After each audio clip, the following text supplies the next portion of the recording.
What would you do for someone, What would you do for your beloved, the person to whom you are absolutely devoted? Would you build them a house for you to share your life in together, knowing that time is precious?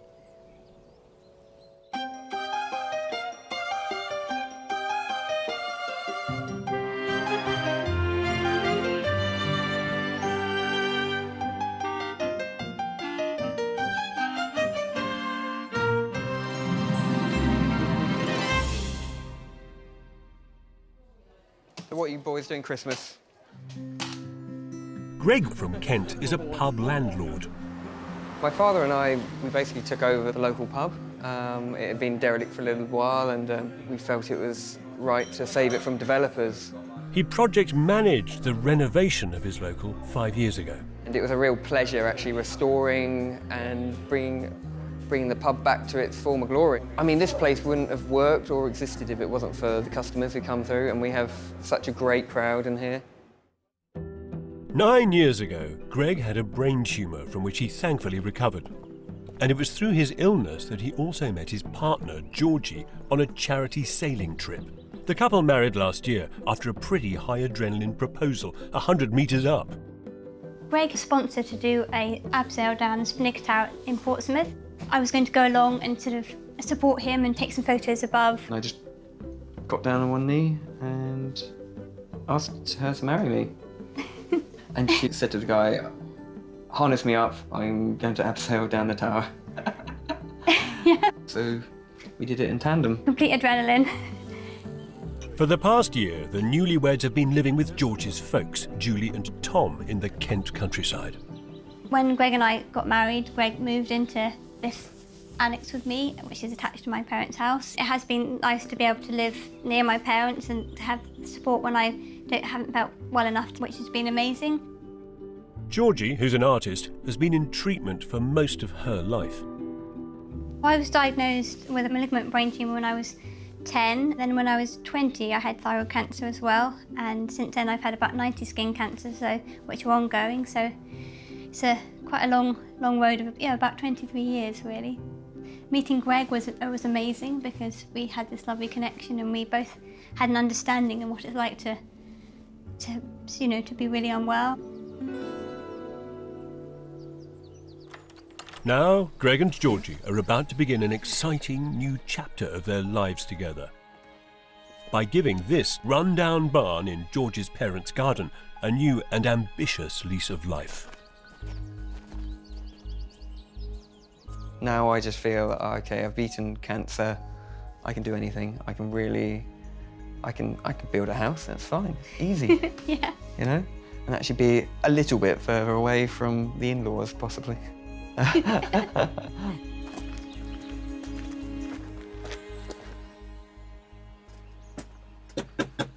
Hello. Georgie, Hi. Kevin, how are you? Hello, nice to meet you. Hello. It's a fine old timber building. Yeah. It reminds me a little bit of farms that you see in the Alps or rural France. My grandparents had it built 35 years ago for the dairy herd. Like these doors. Do these stay? Yeah, we're going to keep them. Seriously? Yeah. What, with a big glazed wall behind them? Yeah. Oh, yeah. Oh, it's big, isn't it? So do you keep this timber frame? Yeah, so we're going to strip all the cladding off. And what's the big idea? We're doing split levels. Yeah, so we've got Right. like a big cube in the middle. So Nice.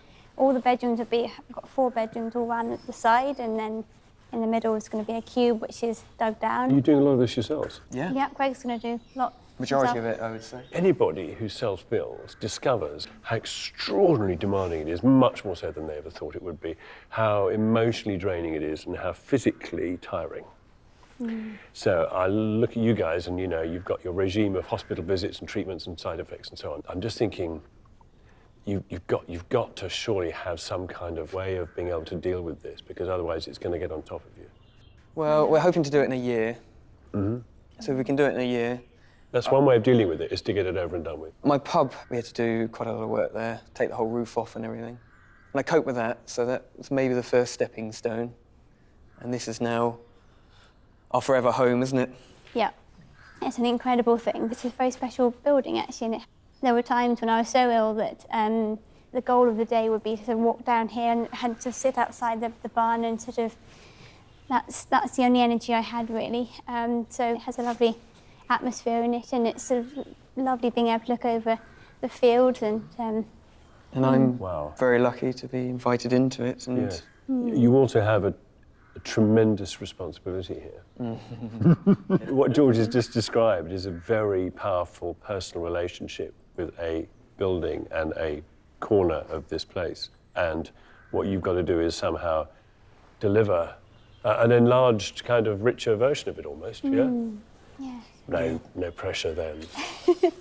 A local architect, Mike Kaner, has drawn up Greg and Georgie's vision for the barn. It's only 35 years old, but bizarrely, planning says they can't replace it. It's in a conservation area, so it has to be conserved as if it were ancient. Starting with the timber frame, which has to remain standing right through the construction. Their first task will be to carefully strip off the cladding, number each piece and store it safely on site to be refitted all over again later on. Then the existing thin concrete floor will need to be removed and excavations dug. At this point, if they're really unlucky, they may need to underpin, reinforce the concrete supports of the existing timber posts before they can then pour a web of foundations for a new slab. Even then, the building won't be structurally sound until Greg figures out how to repair all the timber posts that are rotten at the bottom. Next, a new steel roof that'll incorporate new roof lights will go on, followed by thick insulation and then the original cladding reapplied to the barn. There'll be an eco-heating system and on top a huge solar array for clean electricity. On the inside, a small hall will lead to a somewhat cavernous room, a vaulted single-storey living space with bifold doors that'll offer organised views of the fields and countryside beyond. Incorporated at one end will be the kitchen and table, each accompanied by a specifically shaped window to deliver a particular view from that place.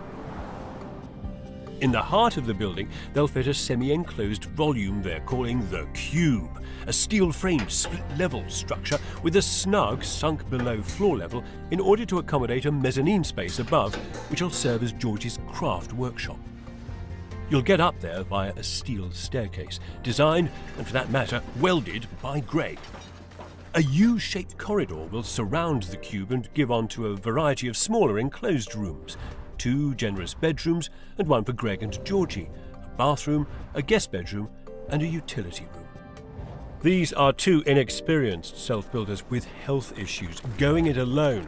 And this is a mighty big space which is going to demand huge inputs of energy, imagination and ingenuity. For starters, just look at the state of the timber posts. not much left of it. No, actually there isn't, is there? How soft is it? Oh man, alive. Oh no, it's just like blancmange. Oh wow, so this is ex-timber and is now just adding an amazing amount of expense and difficulty to the project, isn't it? Oh, it's totally bonkers.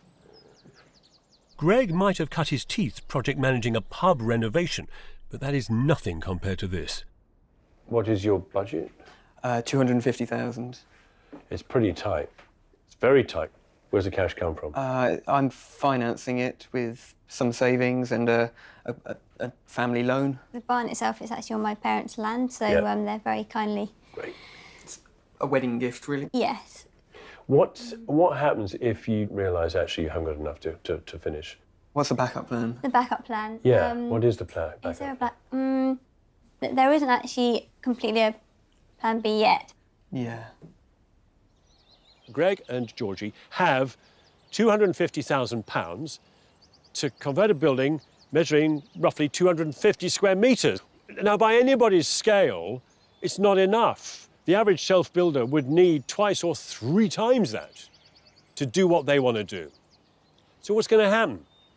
Well, either they're going to go bust, or the building's not going to get finished, or both, or they're going to have to be amazingly resourceful.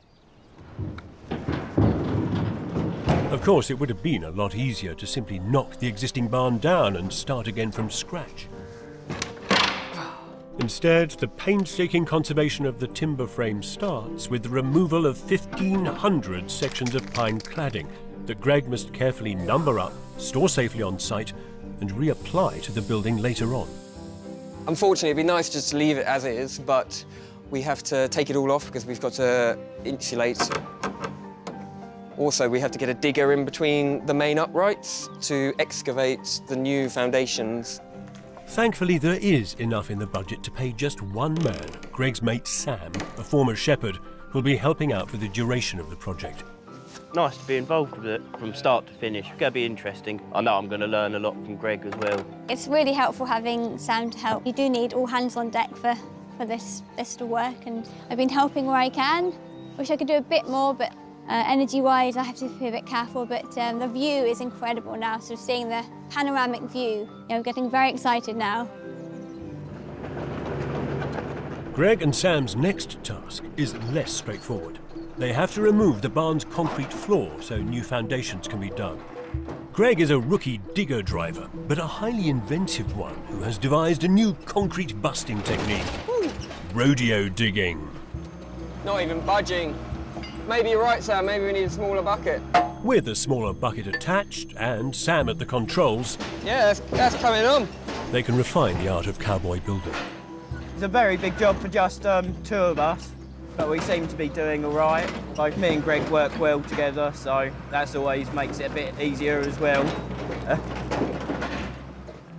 Once the old concrete's cleared, Greg can hand over to a specialist ground worker, Paul, who has to install much deeper and reinforced foundations.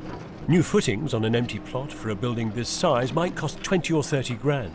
Here, delicately working around and reinforcing the base for this existing structure while keeping it all up will cost a lot more. It's coming in at about £80,000. That's a lot of money, and it's a big hit, really. 80 grand is a third of Greg's entire budget. And the foundations could end up costing even more, depending on the depth of the concrete pads that support each timber column. The worst case scenario is actually that we have to underpin all of the main pillars, which is where we actually have to dig under the existing pads, which aren't big enough, and join them and put steel and concrete in a very slow, tedious process, which is a lot of hard work and cost a lot of money. Their structural engineer, Ben Tubb, is on site to assess the depth of the concrete that sits beneath the timber columns. So our best result is that Ben says, look, we don't have to underpin any of the pre-existing pads. The following day, they head off to find out whether they'll have to spend an extra 20 grand on underpinning. Quite confident that we're going to get a good result, but you never quite know. Hi, guys. So the pads, Yep. you've got to underpin those. Is that underpinning under some of them, or is that all of them? In most cases, I would imagine. Yeah. Yep. This is awful.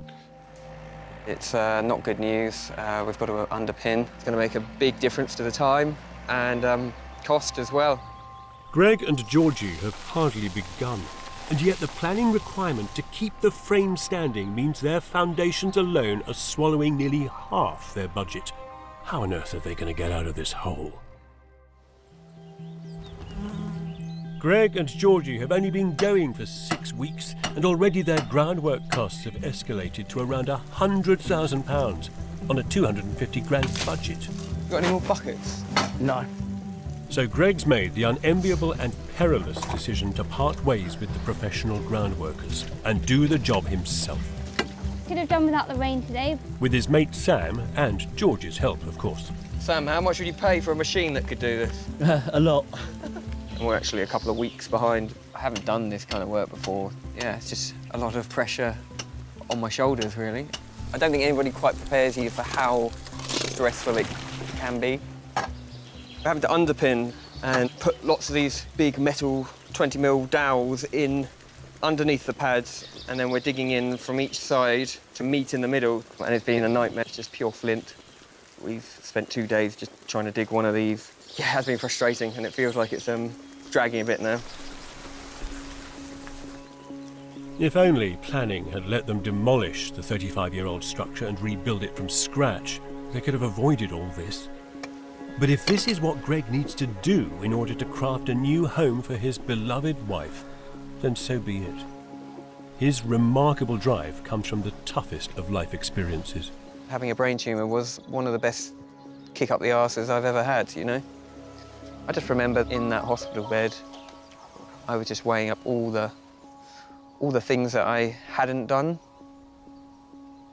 in life and how I wanted to cross them all off.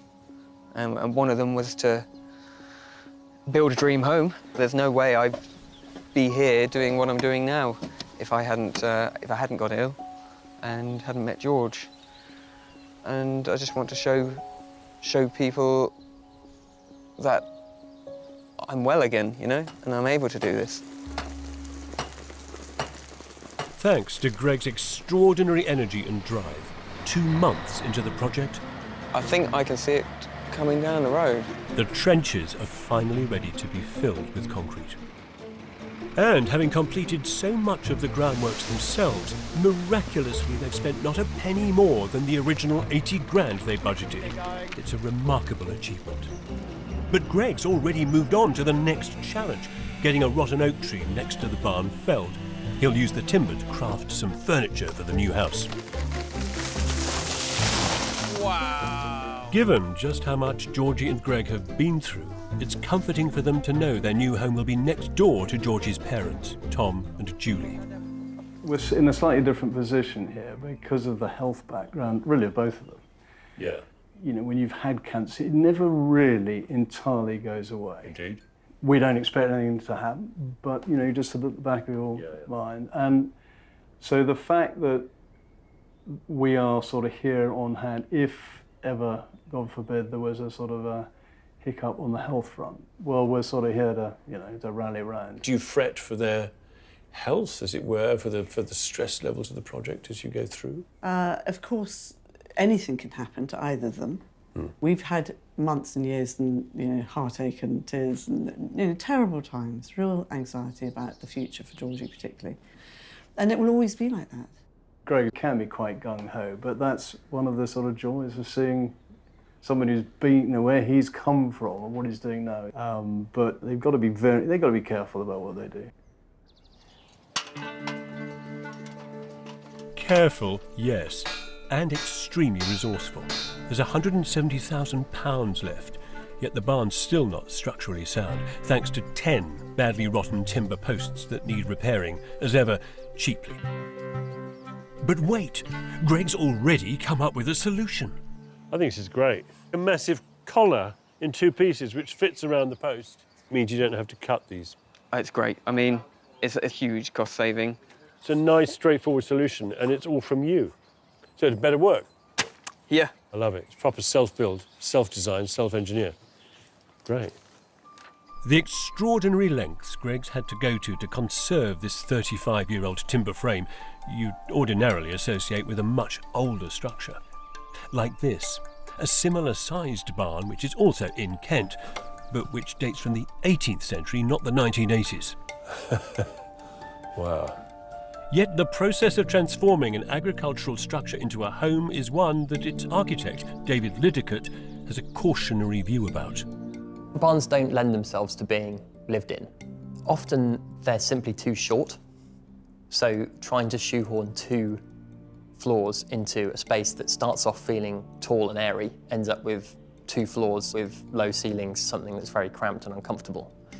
The other challenge is that because they are usually entirely closed buildings and very, very regular forms, it's difficult to work out exactly how to make perforations in that building and to make the new windows to give you the light and the view that you'd like, which doesn't destroy the character of the barn. David's take on dealing with the dark interior void of this place has been to match like for like by using just a few extremely large windows that suit the agricultural scale. Don't you love it? Tilts! Amazing. What a beautiful, protective thing. That's very exciting. As to how you squeeze in 2 stories, here it's been artfully and ingeniously achieved at just one end of the building. In order to keep the space as open as possible, this part had to work really hard. So it's a column that supports the edge of the mezzanine above. Yeah. It also supports the fins that create each of the steps as you go up round the chimney. And then the flue from the fireplace goes through the middle. It's full of joy, this. Of course, this high level of thought, detail and craft come at a high level of budget. Something Greg and Georgie don't have.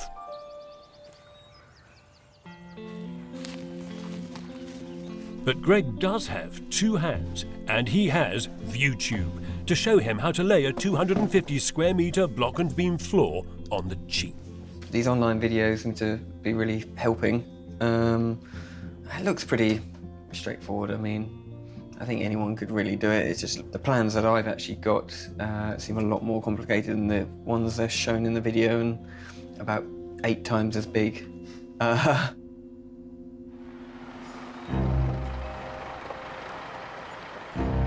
Installation day arrives, but there's some serious confusion as to which of the 70 concrete beams go where. Like, where's Wally? 18? Oh yeah, so that goes 20. along that far edge of the snug. Nothing's numbered up or labelled to how it is on the floor plan. And I've never laid a floor before. It just seems crazy. They all seem to be cut slightly differently as well. God, it would have been so much easier if I just labelled them up properly. We're just having to scratch our head over it at the moment and try and decipher the plans. They do eventually figure out the positioning of the beams, but Greg's inexperience is leading to more problems. Sod's law, when we were doing the drainage, we didn't know that this beam was going to be quite so far over here. There's a soil pipe in the way, but Greg has an unorthodox solution. With the merciless swathe of the angle grinder. A week later, the concrete subfloor is in. That is a big achievement. Feet on solid ground now. But some challenges just can't be overcome. Looming large over this project is the ongoing health of Georgie, who has some unsettling news. I found skin cancers. I think it's probably about 7 or 8 at the minute. You sort of think you're doing, in a quite good phase of everything going just about okay, and then you get another sort of hit, really. So it's quite tiring. You have to dig deep, one day at a time, and that's sort of, I'm just so thankful, for every day and my time with Greg and things, and I think that just keeps you going, and having a really supportive family, and it really does help. Georgie will need to go for more treatment, which only adds to Greg's determination to get this house built quickly. The sooner we complete this project, the sooner we can kind of start enjoying the precious time that we have together. 4 months in, and Greg's steel shoes are being fitted snugly to the rotten timber columns. He's now ready to begin work on the central showpiece of this home. It's the Cube, a 2-storey steel structure with a sunken snug downstairs below floor level and a mezzanine platform above for Georgie. It's not central. Sam's cousin is here to help, and Sam's dad, Cullum, who fabricated the steel down the road for £8,000. It's slung the wrong way round, isn't it? Thanks to Cullum's expertise, the steel structure springs up in no time. But yeah, I can get an idea already of the height of this new floor. So this is our legal height for building control. It feels like our head height clearance is very tight on the top. Unless there's at least 2 metres clearance from the first floor to the ridge of the roof, building control will not sign off Georgie's workshop upstairs as a habitable space. I don't know if I've got my 2-metre headroom from the centre point. If it's not right, Cullum will have to remake the steelwork, which of course will cost. No one wants that. And there is a problem. So we're 50 mil out.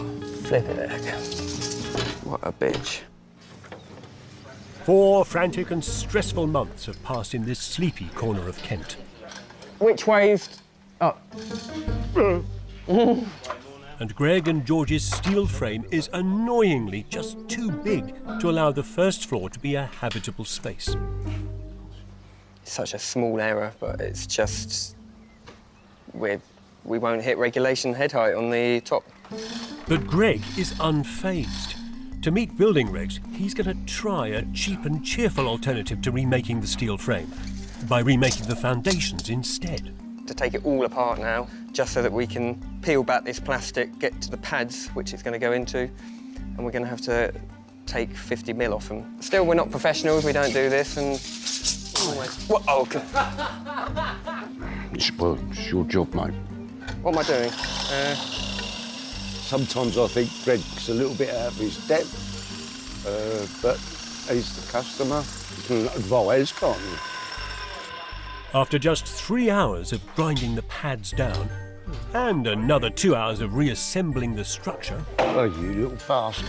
The building control moment of truth. Woohoo! 4 millimetres. He got away with it by 4 mil. You've got to hand it to Greg. He is entirely out of his depth, but he is so energetic and so resourceful. So you've just made the pad shorter? We just made the pad shorter, yeah. Given that you're a novice builder, I think we've got to let you have that one. So what happens next then? The whole roof is coming off. It's all coming off? Yeah. I'm hoping you're going to say you're going to take it off in sections and work across it rather than strip the whole thing and leave it all exposed. Well, it probably will be going in one go. I want to keep the building as dry as possible for as long as possible. Well, I know what you mean, but, yeah, we'll be fine. Okay. It'll be a quick transition. I look forward to seeing that. But they don't start to peel off the enormous roof until mid-September. Exposing a timber structure like this in the wetter, colder months isn't ideal. Just as well, Greg's brought on board 2 mates, both carpenters, to help with the installation of the new roof. You're my human forklift. Of course, he can only afford to keep Ollie and Jez on for a few days each, the idea being they teach Greg the ropes and then he and Sam complete it by themselves. Yeah, when Greg first told me about this project, I thought, oh, OK, you're biting off more than you can chew, or, you know, how are you going to go about it? And then I saw the plans and things, and it was exciting to see. Greg's very into doing challenges and testing himself as much as he can, even if he doesn't have a clue what he's doing, which is great fun to see. Oh, there goes the pencil. I think Greg was a little bit optimistic. I don't know if he thought 3 or 4 weeks to get the roof on. It's just a big area, a lot of material to be bumped around, so that's just going to take time. Oh, what a dream. Like a glove. But 3 weeks later, as autumn sets in, Greg and Sam hit a problem. The roof isn't steep enough to accommodate the skylights. As you can see, we're only halfway there, really. We've had a real crisis with the pitch of the roof. The windows, you needed a 15-degree pitch to be installed. It turns out we only got 11 degrees, so we're 4 degrees off being able to install these windows. It's been the most stressful part of the project so far, thinking that we're going to have to take apart the roof, really. Dismantling the entire roof and rebuilding it at a steeper pitch will take months and cost maybe £20,000. Terrible news on a project where every penny counts. I'd just like to kind of hand this roof problem over to a professional roofer, but then I look at the budget and I just realise I can't even start contemplating 10,000, 20,000 over to someone else. Greg has no choice but to doggedly work through every problem.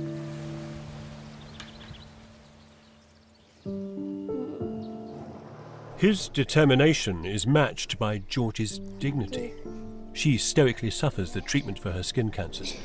For her, delays on site are just part of a bigger picture. Originally we hoped we'd be in by about March, but it's probably going to be sort of summertime now. You know, we don't want to push ourselves to the extreme and not sort of completely going to burn out, and that's, you know, we both have to look after our health. And some of the treatment I'm having at the minute is quite painful as well, so there are days when it's quite a struggle really with all the health things that we're both dealing with, and Greg's juggling a lot with the pub as well, so he's doing 2 jobs really at once at the minute. He's working really hard, and I'm very, very proud of him.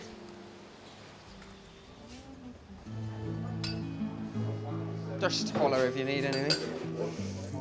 I don't think I could work evening shifts in a pub after a physically demanding and stressful day on a building site, but thanks to staffing problems, that's what Greg's doing.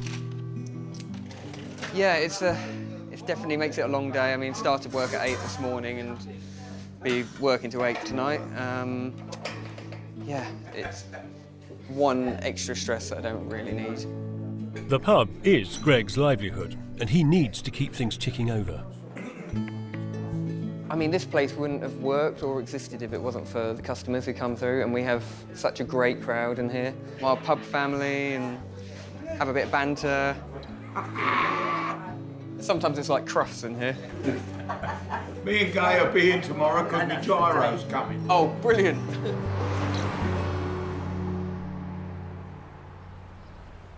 4 weeks on, and Greg, the master improviser, has at last figured out a way of not rebuilding the entire roof. He's only going to rebuild the top third of it, where the roof lights sit. So I spent almost a day ripping down bits of 6-inch timber into furring strips to give us the extra 4 degrees on the pitch of the roof. So we've now got our windows in at 15 degrees, just quite a bit more work. Oh, this is a nice piece. Amazing, you just take off a few layers and it's just beautiful. Come the new year, the big picture windows have been installed, and Greg and Georgie are ready to start refitting the original pine cladding on the barn. It's painstaking. Each of the 1,500 planks has to be scraped and sanded, and after being fitted, stained and oiled several times. Already you can just see how beautiful this wood is. Gosh, stunning, beautiful grain coming through. It's actually quite an important job because this will be here for the next however many years we are going to be here for the rest of our lives. I never in my wildest dreams believed the timber was going to be as nice as it is. It's looking better than I remember actually. Really, really happy. It's beautiful. Okay, and then... Yet, miraculously, given all they've been through, they've been able to still clutch onto £80,000 to transform this basic shell into their new home.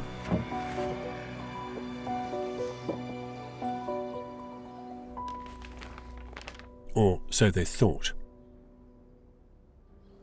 Just as the project appeared to be turning a corner, Greg and Georgie learned some shocking news about the company supplying their eco-heating systems. I got a phone call saying that our renewable energy company has actually gone under. And it's very alarming because we got huge deposits actually with them. So it's just over £5,000 that we've lost. I think we're going to have to claw back a bit because of this. It's a lot of money with our small budget, you know, with this. So, yeah, really big blow. Their new home isn't going to have the air source heating they wanted. They'll have to find a more modest solution. Regardless, Greg starts boarding out the vast interior with timber a year since they set out on this project, a point at which they were supposed to be moving in. But then, as the coronavirus crisis threatens further delays, what Greg's most anxious about, it turns out, is Georgie. I'm really, really worried for our safety, but mainly Georgie's, due to the fact of past medical history, the weak immune system and respiratory problems she's had. I'm really, terrified. As Georgie goes into full isolation, Greg arranges for the bifold doors to be fitted and starts to stockpile materials for the long months of hard graft ahead. It's more important than ever for Greg to build a safe haven for Georgie.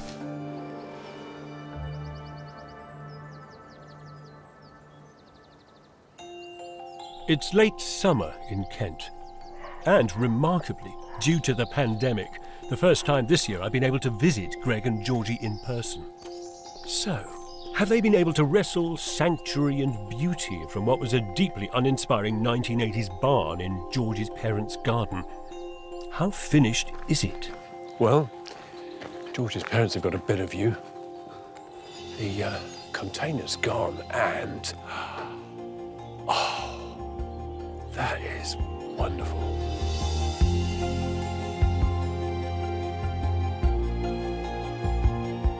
By golly, Greg and Georgie have been busy. The unremarkable moss-covered pine cladding has been transformed into something fabulous. The new steel roof that caused Greg so much pain looks so slick. They've even put down some smart anthracite decking to make full use of the barn's alpine farm overhang, now reborn as a shading stoop. The whole thing. Sort of a miracle, really, isn't it? Hello. Hi. Good to see you. Yeah, very good to see you too. This is extraordinary.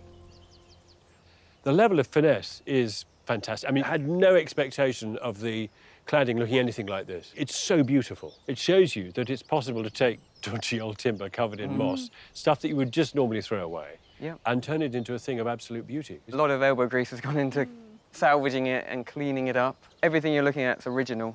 The colour of walnut, how did you get that stain every colour? piece has been like hand sanded down, and I've been around 4 times around the building, oiling myself, just me, feeling utterly exhausted. Actually, we really have been working all hours, and we've come out the other side. We've actually accomplished it, and I'm amazed that we've managed to do it, really. The thing that sort of almost broke you was that roof, having to alter that angle to accommodate the roof lights. Yeah. I didn't think you'd do it. But we got round it, and I think it's added a bit more dynamics to it, actually. It makes it more interesting. From here, it appears to curve, yeah. Yeah. It's a lovely thing. Dare you even tell me what it's like to have your own home? Unbelievable. And for Georgie, this is your first time of actually moving out of the family home, isn't it? It is, yes, it really is. This is my first home, and to be able to have built it as well and created it with my wonderful husband. Kevin, lead on. We've got a surprise for you. Have you? I like surprises, especially when they're recycled. So much of the original barn is still here, reincarnated, including the rickety old doors. What an entrance. What could be more beautiful? Have you re-skinned them? We have done nothing but wire brush them up. Seriously? And Georgie's oiled them. Yep. Several times. And the hangers are all the same? Hangers are all original. The ironmongery, we didn't even take it off. Oh, action's great. Oh, look, and behind it, the front door. Kevin, would you like to come in? I very much would. Wow. The glazed front door now leads directly into the barn's spacious, double-height living room. This is very beautiful. Exquisite set of spaces under this great big overarching roof. You feel protected under its reach. It's quite something, really is. I love that behind you. Oh, it's like a little sort of rectangular slice of 18th century tapestry. Come to life. It's beautiful. Wherever you look, there's a window, you know, giving you a glimpse of something. Looking at those 2 arrow slits, which obviously are designed to work with the cladding on the outside of the building. But of course, without them, that would look enormously compressed and claustrophobic, wouldn't it? Precisely, window. yeah. I think they do a great job. And even a little bit of bling. I mean, you know, chandelier made from... Did you nick all those glasses from the pub? Oh, yeah, all second-hand from the pub. This is lovely. The lighting up there is very elegant. This is a hay manger, isn't it? It was just sitting in the barn. It was here? Yes, it was in this barn. So you reimagined it, and lo and behold, you have a really elegant light fitting. I didn't expect such precision in this interior. It's supremely sharp. I mean, this is a keeper, isn't it? You wouldn't ever want to move from this place. No. It's our forever home, definitely. This extraordinary thing here, and you made this? Yep. Welded it? Yep. Start to finish. Start to finish, this is you. Is this the oak that came down? It is. And we've also made our kitchen table out of that as well. A resin river table, Georgie's dream, wasn't it? Absolute dream. Just love it so much. They made the table together. They made this interior, this entire building together. The concrete fireplace, board marked with leftover pine planks from the barn. And the sideboard, made by them from the felled oak outside. Even the painting by Greg's brother, all these crafted components and details connect this building to these people, to this place. So I think I'd probably only take one issue with this building, and that is the pool table, because I find that this is all done with extraordinary kind of elegance and restraint. And that just looks like a man cave. Well, Georgie got upstairs and I got downstairs. Oh, I see. So Yep. it's a sort of half-sunken man cave. Yeah. There's meant to be a handrail here, I'm guessing, in order to... There will be, yeah, work in progress. Yeah. Oh, this is where you kind of make contact with the roof, isn't it? Because you're right up in amongst, like being inside a cathedral roof, you know? Kind of really in amongst the timber. Feels good. People who do barn conversions of old barns tend to worry how they're going to deal with that great big space. This problem is dealt with brilliantly by the numerous roof lights and the two-storey steel cube. Around it, at ground floor level, sits Greg and Georgie's bedroom with its own modest bathroom. There's one more bathroom, and still to finish, 3 more bedrooms and a utility room. Negotiating this crafted, self-made home can take you on an interesting and unusual journey. So, between all the bedrooms which run around the perimeter of this building and the central cube structure, there is this generous corridor, and it runs all the way around. It doesn't have a dead end, which is useful if you're a domestic cat because they don't like to be trapped. It doesn't stop there, though. What Greg and Georgie have done here is build themselves a canopy over the bed, which is also enclosing and romantic. It's a bit like being in a 4-poster, which has allowed them to build this staircase and this mezzanine, which connects via this bridge to George's workplace and then down this staircase. So it is possible in this building to run round it in a sort of 3-dimensional figure of 8 all day. This place is an exemplary transformation from ugly shed that was close to collapse into an inspiring home within the orbit of the Kentish land that George's family have lived on for almost 70 years. To have Georgie have her own home now and obviously a lovely, lovely husband who we really do adore as well. Yeah, I've often walked into the barn and just felt quite tearful, and it's all to do with knowing that she is happy, he is happy. They've created the most beautiful home. We've all been actually pretty astounded at the way that they've managed all this. It's been built through adversity, and they've shown this courage, and they've shown resilience and perseverance in a very real way. A self-built project on this scale, on a threadbare budget, built within 18 months, needs enormous reserves of energy. It would take a big toll on anyone. So how have Greg and Georgie done it? You, Georgie, I mean, recently you must have pushed yourself to get this to the stage. Yeah, I definitely have a few times where my body just gives in and have a few collapses and things, and probably the most intense, time we've probably ever had. Never felt this exhausted in my entire life. And I've opened a pub and battled cancer. And yet, here you are, both looking extraordinarily happy and engaged. I'm guessing you didn't build for £250,000. You can't have done.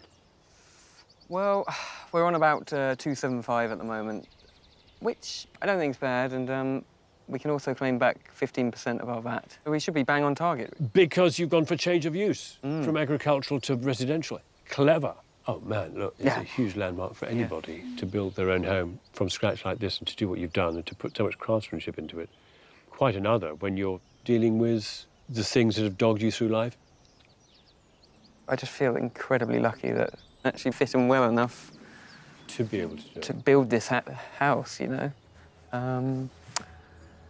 Just not knowing whether this as a dream would ever be fulfilled. We can tackle anything now, I think. More in love with you than when I started. And you just built a house. That's remarkable. Yeah, that's great. We have both been given a second chance in life and what we've both been through, and it's... Make the most of it. This building will hopefully improve our new life, and we start the next chapter, really. This is the house that love, patience, and sheer sweat built. An extraordinary safe haven for Greg and Georgie's future. You know, I'm prepared to accept that this building may be a bit too much for you. A bit too much 1980s agricultural barn, I don't know. But I'm going to disagree with you because I think this is proper architecture. It is noble because of its beauty, because of the fact that it connects an entire family and even reconnects them to this place, for its authenticity, and because it represents the triumph of hope over adversity. It nearly fell down, this building. Its story, like the story of Greg and Georgie, can be summed up in 3 words: against all odds.